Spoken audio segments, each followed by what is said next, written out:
সুপ্রিয় দর্শক, আসসালামু আলাইকুম। নিউজ 24 এর আজকের সর্বশেষ সংবাদে আপনাদের সবাইকে স্বাগতম। প্রথমেই জানিয়ে দিচ্ছি সংবাদ শিরোনাম। যুবলীগের 1 মিনিট 11 সেকেন্ডের মিছিল, গ্রেফতার 5। পাকিস্তানের ক্ষমা চাওয়া সহ 3 বিষয়ে সুরাহা চেয়েছে বাংলাদেশ।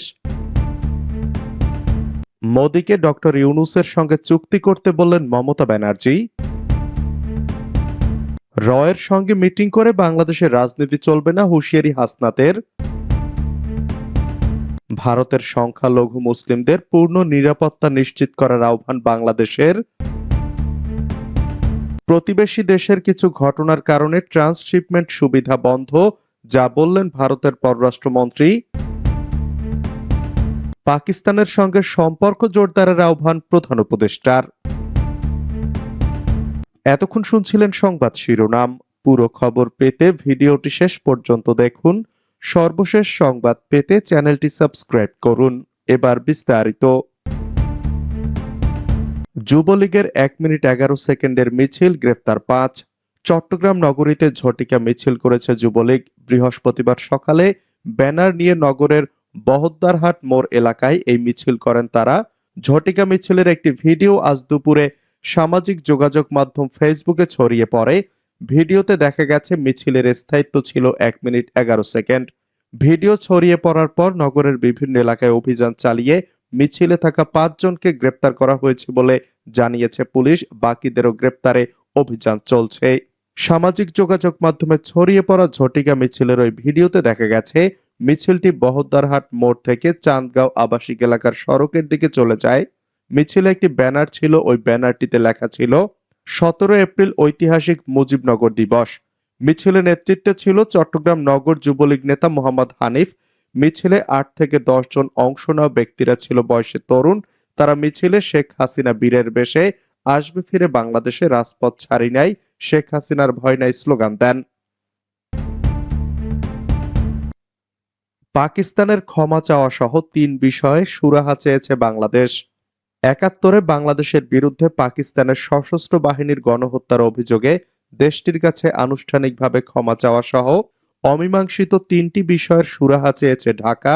দুই দেশের সম্পর্কের মজবুত ভিত্তির স্বার্থে অমীমাংসিত বিষয়গুলোর সুরাহা হওয়া জরুরি। আজ বৃহস্পতিবার ঢাকায় অনুষ্ঠিত দুই দেশের পররাষ্ট্র সচিব পর্যায়ের বৈঠকে বাংলাদেশ এ বিষয়ে জোর দিয়েছে, আর পাকিস্তান এ বিষয়গুলো সুরাহার জন্য আলোচনার সদিচ্ছা ব্যক্ত করেছে। পররাষ্ট্র সচিব মোহাম্মদ জসিমউদ্দিন সাংবাদিকদের প্রশ্নের জবাবে এসব তথ্য জানান। পররাষ্ট্র সচিব পর্যায়ের বৈঠকের বিষয়ে তিনি সন্ধ্যায় পররাষ্ট্র মন্ত্রণালয়ের সংবাদ সম্মেলনে কথা বলেন। সকালে রাষ্ট্রীয় অতিথি ভবন পদ্মায় বাংলাদেশ ও পাকিস্তানের পররাষ্ট্র সচিব পর্যায়ের 6ষ্ঠ বৈঠক অনুষ্ঠিত হয়। বৈঠকে মোহাম্মদ জসিমউদ্দিন বাংলাদেশের এবং পাকিস্তানের পররাষ্ট্র সচিব আমনা বালুচ তার দেশের নেতৃত্ব দেন। প্রায় 15 বছরের বিরতিতে অনুষ্ঠিত বৈঠকে অংশ নিতে আমনা বালুচ গতকাল বুধবার দুপুরে ঢাকায় আসেন। পররাষ্ট্র সচিব পর্যায়ের বৈঠকের পর আমনা বালুচ অন্তর্বর্তী সরকারের প্রধান উপদেষ্টা অধ্যাপক মোহাম্মদ ইউনূস ও পররাষ্ট্র উপদেষ্টা মোহাম্মদ তৌহিদ হোসেনের সঙ্গে সৌজন্য সাক্ষাৎ করেন। পররাষ্ট্র সচিব সাংবাদিকদের বলেন, পাকিস্তানের সঙ্গে বিদ্যমান ঐতিহাসিকভাবে অমীমাংসিত বিষয়গুলো উত্থাপন করেছি। এই বিষয়গুলোর মধ্যে রয়েছে 1971 সালে পাকিস্তানের তৎকালীন সশস্ত্র বাহিনী কর্তৃক সংগঠিত গণহত্যার জন্য আনুষ্ঠানিকভাবে ক্ষমা চাওয়া, আটকে পড়া পাকিস্তানিদের প্রত্যাবাসন এবং অবিভাজিত সম্পদে বাংলাদেশের ন্যায্য হিস্সা প্রদান এবং 1970 সালের ঘূর্ণিঝড়ে ক্ষতিগ্রস্তদের জন্য প্রেরিত বিদেশি সাহায্যের অর্থ হস্তান্তর। পররাষ্ট্র সচিব আরো বলেন, দক্ষিণ এশিয়ায় বাংলাদেশের বন্ধুপ্রতিম প্রতিবেশী দেশ হিসেবে আমরা পাকিস্তানের সাথে বিদ্যমান ঐতিহাসিকভাবে অমীমাংসিত বিষয়সমূহের দ্রুততম সময়ের মধ্যে নিষ্পত্তির মাধ্যমে একটি মজবুত, কল্যাণমুখী ও ভবিষ্যৎমুখী সম্পর্ক গড়ে তোলার জন্য পাকিস্তানের সহযোগিতা কামনা করি এবং এই লক্ষ্যে আমরা একযোগে কাজ করার বিষয়ে গুরুত্ব আরোপ করি। মোদিকে ডক্টর ইউনূসের সঙ্গে চুক্তি করতে বললেন মমতা। নরেন্দ্র মোদীকে উদ্দেশ্য করে পশ্চিমবঙ্গের মুখ্যমন্ত্রী মমতা ব্যানার্জি বলেছেন, আপনি বাংলাদেশের পরিস্থিতি জানেন না। পশ্চিমবঙ্গের সঙ্গে বাংলাদেশ, নেপাল, ভুটানের বর্ডার। আপনি ইউনূসের সঙ্গে গোপন মিটিং করুন, চুক্তি করুন, দেশের ভালো হলে খুশি হব।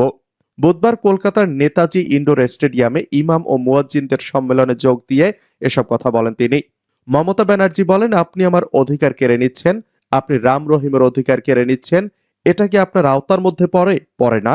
আপনাদের প্ল্যানটা কি? কোনো এজেন্সির মাধ্যমে বাংলাদেশ থেকে লোক নিয়ে এসে দাঙ্গা করা? মুখ্যমন্ত্রী মমতা ব্যানার্জি বলেন, মুসলিম ভাই বোনদের বলবো, এই আইন সংবিধানে যে সম্পত্তির অধিকারের কথা আছে তা ভেঙেছে। সংবিধানে 18 এবং 35 অনুচ্ছেদ সম্পত্তির উপর রাজ্য সরকারের অধিকারের কথা বলা আছে, সেটা রাজ্যের বিধানসভার আওতাধীন। সেই অধিকারও কেড়ে নিয়েছে এই আইনের মাধ্যমে। এটা যুক্তরাষ্ট্রীয় কাঠামো বিরোধী। রয়ের সঙ্গে মিটিং করে বাংলাদেশের রাজনীতি চলবে না, হুঁশিয়ারি হাসনাতের। প্রতিবেশী দেশ ভারতের গোয়েন্দা সংস্থা রয়ের কাছ থেকে প্রেসক্রিপশন নিয়ে এসে বাংলাদেশের রাজনীতি চলবে না বলে মন্তব্য করেছেন জাতীয় নাগরিক পার্টির দক্ষিণাঞ্চলের মুখ্য সংগঠক হাসনাত আব্দুল্লাহ। বৃহস্পতিবার নিজের ভেরিফাইড ফেসবুক অ্যাকাউন্টে দেওয়া এক পোস্টে তিনি মন্তব্য করেন। হাসনাত লিখেছেন, রয়ের স্টেশন হেডের সঙ্গে মিটিং করে তাদের প্রেসক্রিপশন নিয়ে এসে বাংলাদেশের রাজনীতি চলবে না। এই পোস্টটি ফেসবুকে দেওয়ার পর তা মুহূর্তের মধ্যে ভাইরাল হয়। শেয়ার, লাইক, কমেন্টের ঝড় তোলেন নেটিজেনরা। অনেকে এই পোস্টে বিরূপ মন্তব্য করেন, পাশাপাশি অনেকেই হাসনাতের পক্ষ নিয়ে তাদের বক্তব্য কমেন্টে শেয়ার করছেন। এর আগে গত 15 এপ্রিল আওয়ামী লীগকে নিয়ে একটি পোস্ট দেন তিনি। সেই পোস্টের পর দেশের রাজনীতিতে তা আলোচনার ঝড় তোলে। ওই পোস্টে হাসনাত লিখেন, যেদিন থেকে আমাদের আওয়ামী বিরোধী অবস্থান এবং কম্প্রোমাইজের রাজনীতির বিরোধিতাকে শিষ্টাচার বহির্ভূত বলা শুরু হয়েছে, সেদিন থেকেই আওয়ামী লীগের মিছিল বড় হতে শুরু করেছে। যারা কম্প্রোমাইজের রাজনীতি করছেন তাদের সতর্ক করছি, অতি শীঘ্রই আওয়ামী লীগ নিয়ে সিদ্ধান্তে আসুন, না হলে আপনারা করবেন কম্প্রোমাইজের রাজনীতি আর আমি করব শিষ্টাচার বহির্ভূত আচরণ। আমি শিষ্টাচার বহির্ভূত আচরণ শুরু করে নিতে পারবেন না, সাবধান হয়ে যান। ভারতের সংখ্যালঘু মুসলিমদের পূর্ণ নিরাপত্তা নিশ্চিত করার আহ্বান বাংলাদেশের। পশ্চিমবঙ্গের মুর্শিদাবাদে সাম্প্রদায়িক সহিংসতার ঘটনায় বাংলাদেশকে জড়ানোর ভারতের চেষ্টার তীব্র প্রতিবাদ জানিয়েছে অন্তর্বর্তীকালীন সরকার। পাশাপাশি দেশটির সংখ্যালঘু মুসলিমদের পূর্ণ নিরাপত্তা নিশ্চিত করার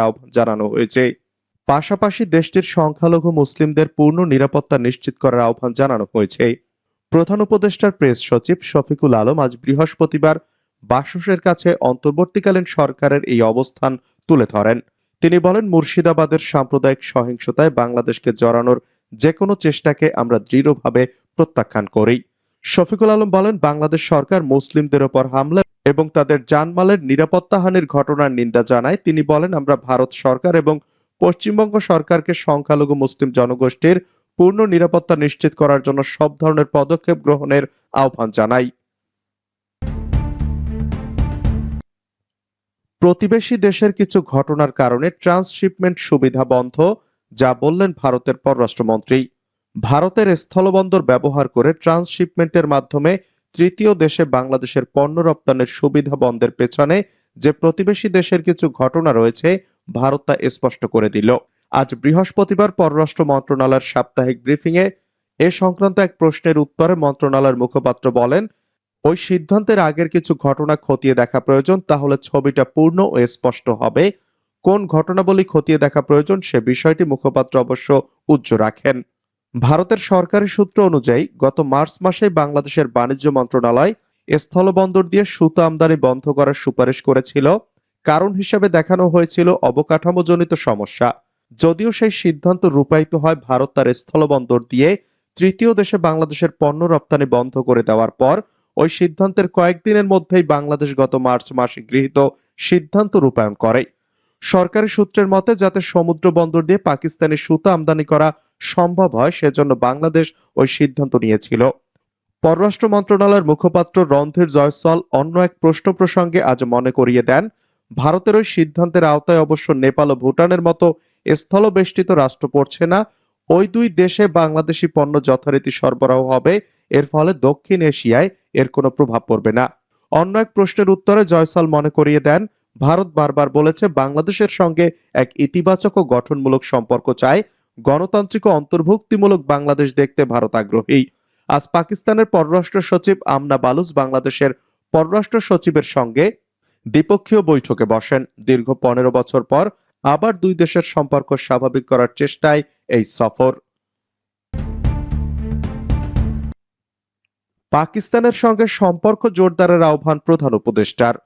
পারস্পরিক সহযোগিতা বৃদ্ধির পাশাপাশি বাণিজ্য ও ব্যবসার সম্ভাবনা খুঁজে বের করার লক্ষ্যে পাকিস্তানের সঙ্গে সম্পর্ক জোরদারের উপর গুরুত্ব আরোপ করেছেন প্রধান উপদেষ্টা অধ্যাপক ডক্টর মোহাম্মদ ইউনূস। বৃহস্পতিবার রাষ্ট্রীয় অতিথি ভবন যমুনায় পাকিস্তানের পররাষ্ট্র সচিব আমনা বালুচ প্রধান উপদেষ্টার সঙ্গে সাক্ষাৎ করতে গেলে তিনি আহ্বান জানান। প্রধান উপদেষ্টা বলেন, কিছু বাধা রয়েছে, আমাদের সেগুলো অতিক্রম করে এগিয়ে যাওয়ার উপায় খুঁজে বের করতে হবে। উল্লেখ্য, গত 15 বছর পরে বাংলাদেশ ও পাকিস্তানের মধ্যে পররাষ্ট্র সচিব পর্যায়ের দ্বিপাক্ষিক সভা হচ্ছে ঢাকায়, যেখানে আমনা বালুচ পাকিস্তান প্রতিনিধি দলের নেতৃত্ব দিচ্ছেন।